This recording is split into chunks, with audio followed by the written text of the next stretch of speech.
Dans la majeure partie de son ministère, Jean traite de notre relation avec Dieu. Il est particulièrement préoccupé par tout ce qui concerne la famille de Dieu. Son témoignage est plein de vie. C'est pourquoi il ne s'attarde pas sur l'extérieur des choses. Nous ne voyons pas dans ses lettres qu'il soit occupé du rôle particulier des anciens, des dîmes ou du port du voile. Sous l'angle de la conduite individuelle, Jean déclare simplement que nous devons nous aimer les uns les autres. Et c'est tout ce qu'il déclare en la matière. Considérons maintenant ce que Jean aspire, que Jean désire que nous faisions. Pour le dire de manière plus succincte, le témoignage de Jean se situe en fait dans le lieu très saint. Il est rempli de réalités spirituelles. Jean n'aborde jamais l'extérieur des choses, mais parle toujours de ce qui est du domaine intérieur et profond. Ce pourquoi le mot vie se trouve souvent mentionné à la fois dans son évangile, dans ses lettres et dans le livre de l'Apocalypse.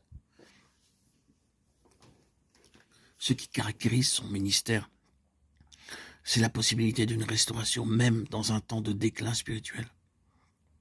Car lorsque Jean a écrit son évangile, ses épîtres et le livre de l'Apocalypse, l'apostasie s'étendait et prévalait presque partout. Il y avait beaucoup de faux prophètes et de faux Christ. Les gens avaient rejeté les exigences du royaume de Dieu et avaient considéré que la maison de Dieu était devenue leur domaine personnel. Ils avaient institué une forme de piété, mais sans aucune réalité intérieure. À cause de cette situation, Jean est allé plus loin en parlant de l'essence même du véritable christianisme, qui n'est autre que la vie même de Dieu. Les hommes peuvent s'opposer au royaume de Dieu, à la maison de Dieu, mais ils ne peuvent rien contre la vie, car la vie de Dieu est préexistante. En possédant cette réalité, tout peut être recouvré. Le témoignage de Jean est donc en rapport avec les derniers jours. Il conduit les personnes dans les replis les plus secrets de l'esprit afin de découvrir la réalité du Dieu vivant. Analysons brièvement ces trois lignes du ministère, Pierre, Paul et Jean. Nous pouvons dire en résumé que Pierre parle d'un domaine nouveau, le royaume de Dieu. Paul, lui, nous conduit vers une nouvelle position dans la maison de Dieu. Et enfin, Jean nous introduit dans une relation nouvelle, celle d'un père à l'égard de son fils. Dans ses lettres, l'apôtre Jean aborde souvent la question des pères, des jeunes gens, des enfants. Tous font partie de la famille de Dieu et ils sont tous interdépendants les uns des autres. Quelle est la pensée de Jean à cet égard? Son intention consiste à faire parvenir les croyants au meilleur degré de développement et de progrès possible dans la famille de Dieu. Paul parle de la nouvelle position, comment obéir à Dieu et comment manifester sa nature dans la maison de Dieu. Nous pouvons dire en résumé, pour conclure, que Pierre parle d'un domaine nouveau, le royaume de Dieu.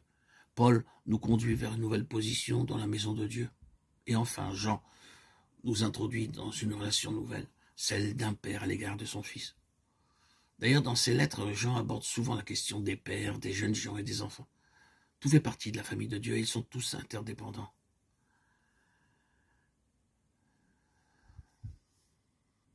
Nous pouvons donc voir dans le Nouveau Testament ces trois lignes, ou aspects du ministère.